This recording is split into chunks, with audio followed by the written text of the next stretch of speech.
Good morning. Welcome to another episode of Antiquarian Traders Guide to Antiques. Today we're going to show you a R.J. Horner bed set. R.J. Horner was the premier manufacturer of carved furniture in America in New York City, about 1880 to 1900. This is one of Horner's great styles. He featured griffins. He had griffins on a lot of his furniture. And here we have an example of what Antiquarian Traders can do to the old type of furniture and make it good for modern uses. Up here we see this bed, king size now. It was originally double. This part has been added. This section right here has been added. Same on the other side. You can't tell it from this side, and Horner's hairdresser wouldn't be able to tell it either. But this makes it practical for today's uses. It makes it a little more expensive, but it's practical. So we buy these big sets with the bed, the great griffin headboard, footboard, the big dresser, and the two side dressers, and it's a perfect example of what can be done when pieces are restored and used and adapted for today's needs. So we're quite happy with the way this is done. Come in the back here and I'll show you how you can actually see how the expansion was done on the back side.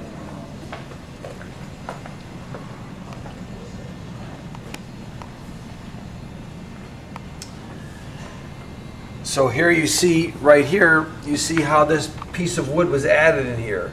Naturally, we don't try to hide it on the back because you never see that. But that's that little panel on the inside that was all heavily carved with the moldings.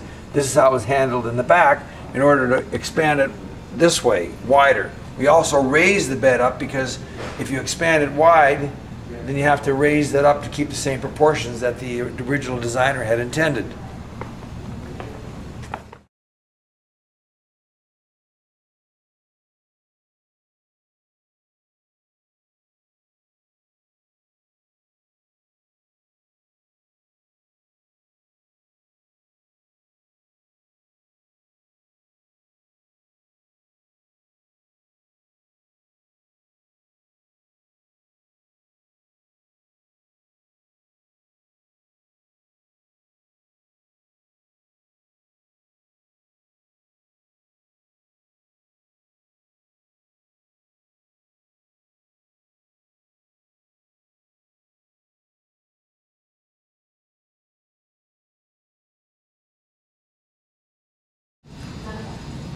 Now we're going to look at a bed set made in the late 1920s in Italy.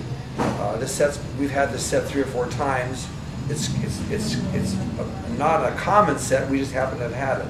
And what we've done is we've taken the set and we've expanded it to king size again by adding some panels in there. It had the built-in nightstands on the side. They're all inlaid. It's got all the bronze work. And what's so beautiful about it is it's got these bronze cupids on the front. It's got a wonderful vanity that matches it, and we're looking at a set that was probably, a few $1,000s back in the 20s. The dresser is quite unique because it has a his and hers section over here where this section opens up, and you can put your keys or your jewelry or stuff like that in it, and it's all very conveniently to use. The dresser opens like that. There's drawers here. There's drawers on the side. Oh, that's locked. All marble top, original marble. This is a very cool set. The price of this set for everything is like $35,000. You get the bed, you get the dresser, the 2 end tables, and if you'll turn around, you'll see that there's a big armoire back there, a major armoire, right there. So that's a good price for this. Wonderfully done, mahogany, Italian, 1920s.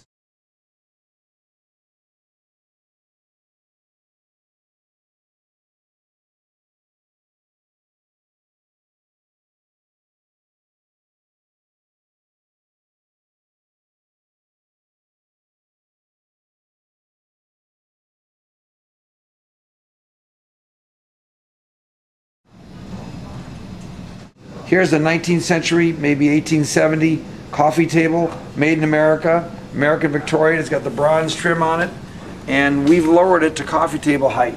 because people don't like to have tables up at the parlor height anymore. They like to have it at coffee table height, which is about 20 inches. People don't sit around with a parlor table in the middle anymore. They all have coffee tables, and that's the style. So the table actually looks better anyways when it's a coffee table. We think it increases the value. It makes it much more usable, and that's what people want. The tables will sit here at 30 inches tall, and they don't sell. As soon as they lower to coffee table heights, they do sell. This has a glass top on it, so you can't see it quite as detailed as you could. But when the tables are lowered, they become very practical and they become saleable, and that's what people want. Here is another application that Antiquarian Traders does that nobody else does. This was originally a Victorian armchair. We've now made a swivel chair out of it. It swivels and it rocks. It's very comfortable, and it's for our big desks that we sell. They're really comfortable because back in the 19th century they didn't make comfortable chairs. They were all uncomfortable wooden ones or flimsy ones with upholstery on it, with leather on it. These are spectacular. I don't know why they never thought of it then, but they didn't. This is our best-selling item. I've sold thousands of these chairs since we've been in business. This is a chair that was done by John Jelliff, a Newark, New Jersey maker that everybody knows about. It's spectacular in every way. It's comfortable. It's plush. Not cheap, but well worth it for people who want to have. They need a great chair for the great desks that we sell. And we swivelize these. So it's another modern adaptation of what today's uses demand. Here's another modern adaptation of what we do. Originally, the chairs were too short. People were 4 inches smaller and 40 pounds lighter back in the 19th century. The average man was about 5'7". Now he's like 5'9" or 5'10". Anyway, what we do is we add a small turning in here and change the back leg so that the chair becomes 18 inches at its height. That's very important because otherwise you feel like you're sitting too low. Here, as I told you, I was 6'2", and I can sit in this chair and absolutely feel perfectly comfortable, not down too low. Whereas, I'll show you a chair that has not been changed, and you'll get the feeling for it. Come on over here. And here's a chair that sits low, and you can see it. See how low that sits? Feels ridiculous. Still comfortable, but feels ridiculous. It needs to be raised up. So that's something else we do when we sell these chairs, is we raise them all up to standard heights today. So if people realize, if designers and decorators realize that the 19th century can really be applied to the 20th century needs of today, they'd all be flocking in here to shop. Most of them have a preconceived notion that, well, antiques don't work because they're not practical. They really are practical, and they're much better because you can move them from house to house, you can move them from one place to the other, and they never lose their value. You buy something new, it only works in that situation, it won't work somewhere else. And it's only worth about 20% of what you paid for it.